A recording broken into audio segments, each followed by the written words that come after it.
It's the small things that no one sees that leads to the success that everyone wants. I remember playing on the JV basketball team. I had a coach named Coach Kemp.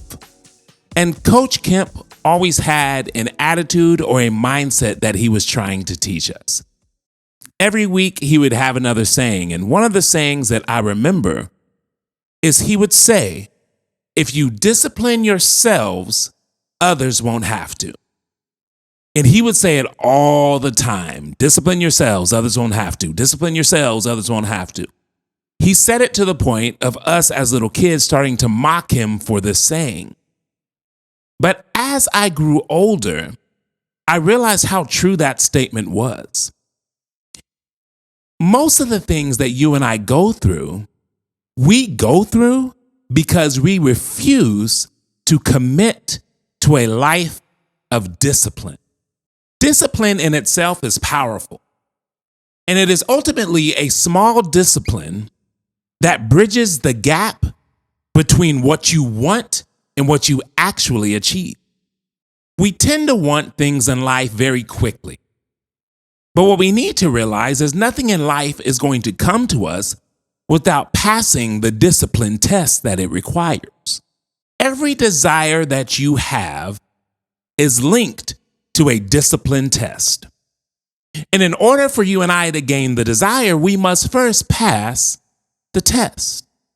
If you and I can commit to a life of discipline, I truly believe that every single thing we are wanting out of life will come to us. I truly believe that everything that we are chasing after will begin to chase after us. Before I dive deep into this subject, I'm going to ask that you do me a favor. Will you take a moment and like this video and subscribe to our channel?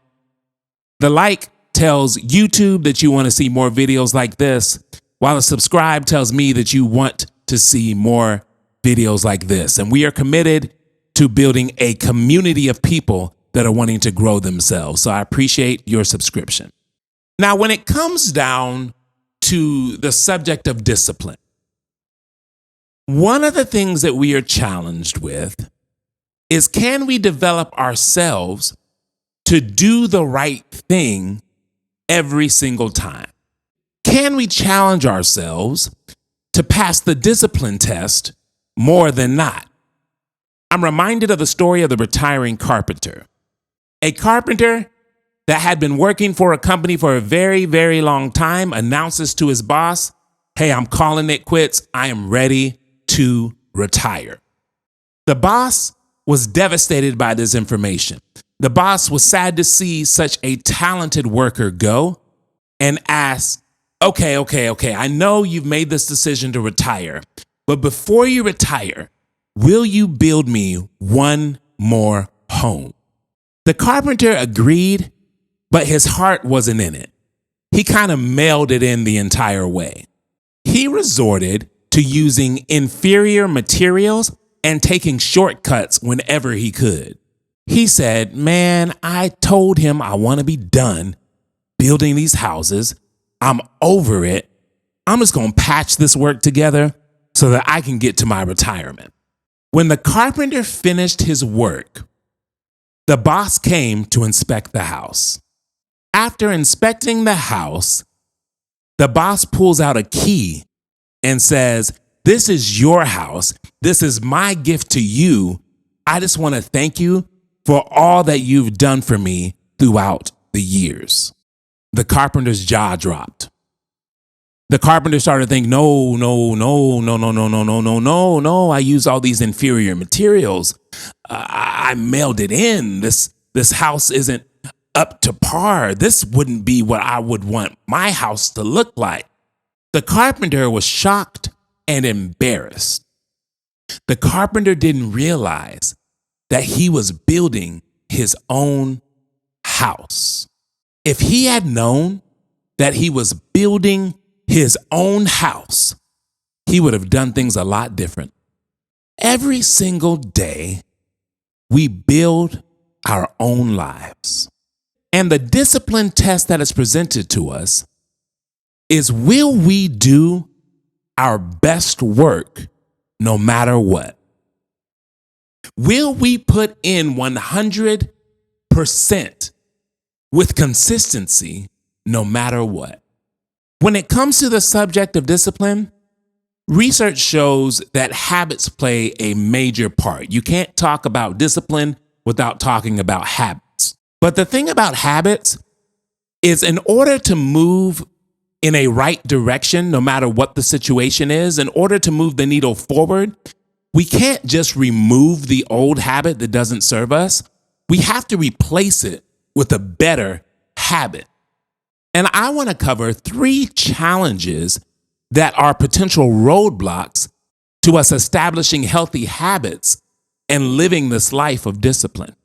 The first challenge is overcoming the initial resistance. Every single time you make a decision to better your situation, resistance is going to show up. Every single time. I love what Myron Golden says. He says that disruption always follows intention. And what we do is, whenever we feel that resistance, we tell ourselves, oh, man, maybe I shouldn't be doing this. Oh, I wasn't expecting resistance. This is more challenging than I thought it was. And we start to tell ourselves these things, and we begin to retreat from the goal. However, the resistance that you are encountering isn't an indication that you're doing something wrong. It's an indication that you're doing something right. And you just need to persist and continue. And that initial resistance we receive makes it hard to initiate healthy behavior and creates a barrier between you and the habit that you want to form. Considering you're going to receive resistance, it's very important that if you have a huge target, if you have a big goal, you want to begin to break it down into something that is digestible.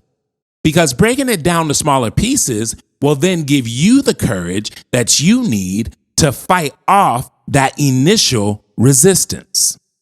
If you chew off too much in the beginning, when that resistance hits, you're going to throw in the towel. So the first challenge we face is overcoming that initial resistance. The second challenge we face is a lack of consistency. Discipline must be paired with consistency for it to be discipline. Anybody can do it once, but do you want it bad enough to string along discipline after discipline after discipline until you receive whatever it is you're going for? Anybody can do it once. Consistency is the key ingredient to what discipline is. I've heard it said that champions do daily what average people do occasionally. And when it comes to consistency, realize that this is a muscle that can be developed over time. I'll use an example like this. Let's say that you decide that you want to get up at 4:30 every morning and start working out. The very first time you get up at 4:30, that initial resistance hits. It's 4:30, that alarm goes off, and you're dragging. Why am I doing this? You get up and you drag yourself out of bed and you throw on your gym clothes and you make your way to the gym. But what begins to happen is, the more consistent you are in that 4:30 wake time, after a while, that 4:30 doesn't even feel that early to you. It's weird how that works. And you'll say to your friends, hey, I got to go home and go to bed because I got to get up at 4:30. And they'll go, you get up at 4:30 for what? Right? And they're shocked because to them it's completely foreign. But to you, I have developed consistent action towards this discipline. And now it's not even that big of a deal. I have developed my muscle in that area. And no matter what the instance is, it is important that you get your reps to develop that muscle, and it's done through consistency. A discipline framed in consistency begins to reshape the outcome of what you do. Now, when it comes to working that muscle, be realistic and be specific. Whatever is broad is rarely accomplished. But if you can break that big goal down into small pieces and a specific action, you're more likely to achieve that goal. Let's say I want to lose 50 pounds. Okay. Well, there are several ways for you to lose 50 pounds.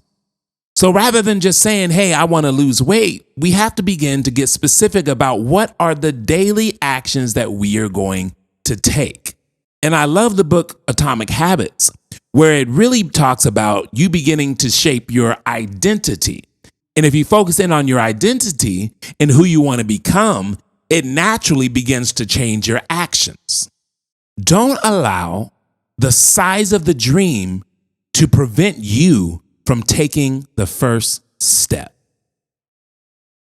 Start small. You can get fancy later. Sometimes you'll have this great idea. You'll have this grand idea and you're excited about it. However, the way you start isn't necessarily the way you finish. And a lot of people, they'll start their first draft and they'll look at it and they'll say, man, this was nothing like I thought it was going to be. This ain't it. And so what you do is you put it on a shelf in the closet and you never go back to it. But sometimes you just have to press play. You'll get better. That's the thing about consistency. That's the thing about working this muscle is you get better, you get stronger. But don't be paralyzed by your insecurities. Don't be paralyzed by the thought that you're not good enough. Put the best effort that you can put at this current moment and then press play. Press start, publish it. Get the ball moving. Don't be the person that aims at things but never fires at things. Now, start small and realize that once you establish a specific, realistic schedule, once you get a couple of reps under your belt, you can then gradually begin to increase the level of difficulty. So the first challenge is overcoming the initial resistance. The second challenge is a lack of consistency. And our third challenge is motivation. Motivation is great, and the world needs more people that motivate and inspire one another. So I'm not going to knock motivation, but I am going to tell you this about motivation. You cannot always count on motivation. Motivation, it can be here today and gone tomorrow. For some of y'all, motivation is here today and gone today. Some of y'all lose motivation really, really quickly, right? But this is why we cannot lean on motivation. Now, whenever you have it, you want to lean into it. But really what you want to do is develop the muscle through consistency to the point where you don't lean so heavily on motivation, but you lean heavily on the discipline and it just being a part of who you are. And then you are not as moved by how you feel in the moment. You're more moved by the type of person that you have promised yourself that you were going to become. Anytime you break a promise to yourself, you chip away at your own confidence. And you can get to the point where even you don't believe you. So it is very important that you honor the promises that you make to yourself. Willpower is a finite resource that can be depleted through the day. However, building self-control through gradual exposure to challenges and practicing delayed gratification can contribute to long-term success. The best type of motivation for you to have is intrinsic motivation. And this is motivation that comes from within. Because when you have intrinsic motivation, you are more confident because of the fact that you are not moved by what's going on outside of you. You are moved by the motivation that you have on the inside of you. When it comes to discipline, the last thing that I want to cover here is the importance of learning and adaptability. I truly believe that learning and adaptability play a major role in you becoming the person that you want to be. To learn means to gain and to acquire knowledge. However, people learn in many different ways. You might be someone who learns through hearing something. You might be someone who learns through physically doing whatever it is. There are many ways for us to learn. However, I believe that experience is life's greatest teacher. There's not a textbook that can teach a student better than the experience that life brings. Now, while experience is important, what's more important than experience is what is done after each experience. There's an old saying that you learn nothing from a second kick of a mule. The first kick hurt, the second kick hurt, and if you cannot apply the lesson learned and get out of the way, do not expect that third kick to be different. The pain of regret is far worse than the pain of discipline. Now, the pain of regret, the pain of discipline, they both hurt. But the pain of regret is a bitter, bitter pill to swallow. I saw a quote that said, "May we have the courage to break the patterns in life that no longer serve us." And when I saw that quote, I asked myself, why is it that we hold on to patterns that we know are not serving us? And one of the things that I've been thinking about is there's no shortage of information. You've got books sky high. Every week there's another podcast out. And I think that's great because every individual has their own calling and every individual has their own approach that will connect to someone else. But a lot of the podcasters, a lot of the books, we are all saying the same thing. And there's not a shortage of information, but there's a shortage of application. You can read books until your eyes are blurry. You can listen to podcasts until you can finish what they're going to say. But if at some point we do not get up and apply the lessons to our lives, at the end, we are not better. At the end, we have not moved the needle. Now, you have fuzzy feelings of happiness in the moment, but you might look back 5 to 10 years later and see that your life is in the same spot that it was. Because change happens in the application. Change doesn't happen in the receiving of information. Change happens in the application of what life has taught you. And life is forever teaching you something. There's no shortage of information. There's a shortage of application. And what I love about applied knowledge through lifelong learning is that whenever you apply knowledge, you begin to regain control of the steering wheel of life. Most people do not lead their lives. They accept their lives. And because they accept their lives, they are a prisoner to whatever life wants to bring them in the moment. But the true win of life goes to those that live with intention. There's no information shortage. There's an application shortage.